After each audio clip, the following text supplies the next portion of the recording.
পরমারাধ্য শ্রী শ্রী বাবামণির রাতুল চরণে প্রণাম জানিয়ে এবং আমার সমস্ত গুরুভ্রাতা ও গুরু ভগিনীদের প্রতি সশ্রদ্ধ জয়গুরু সম্ভাষণ জানিয়ে আজকের পাঠ শুরু করছি।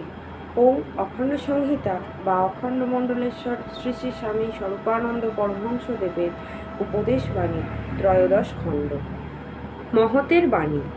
পাবনা জেলান্তর্গত কাশীনাথপুর নিবাসী জনৈক পত্রলেখকের পত্রোত্তরে শ্রী শ্রী বাবামণি লিখিলেন, তোমরা যে নানা স্থান হইতে সাধু মহাজনগণের স্বহস্তলিখিত উপদেশবাণী সংগ্রহ করিয়া একটি প্রদর্শনী করিতে অভিলাষ করিয়াছ, ইহার আমি প্রশংসা করি।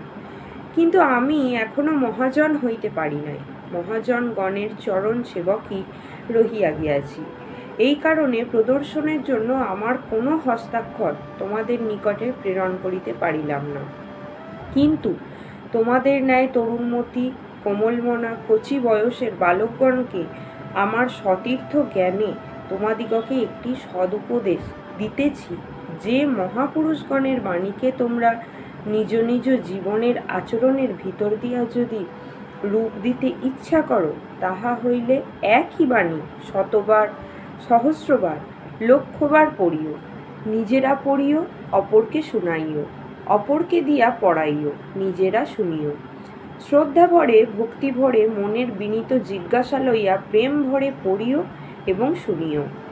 যে বাণী শুনিয়া তোমার প্রাণে ভাবের বন্যা ছুটিয়াছে, সেই বাণী যাহাতে আপামর সর্বসাধারণের কর্ণে পৌঁছিতে পারে, তাহার জন্যও চেষ্টিত হইও। অর্থাৎ শুনিও এবং শুনাইও, জানিও এবং জানাইও, বুঝিও এবং বুঝাইও, ভাবিও এবং ভাবাইও। মহাপুরুষের একটি বাণী সহস্র প্রাণকে ক্লেদপঙ্ক হইতে উদ্ধার করিতে পারে, অগণিত আত্মার ক্লেশ বিদূরিত করিতে পারে। জয় গুরু।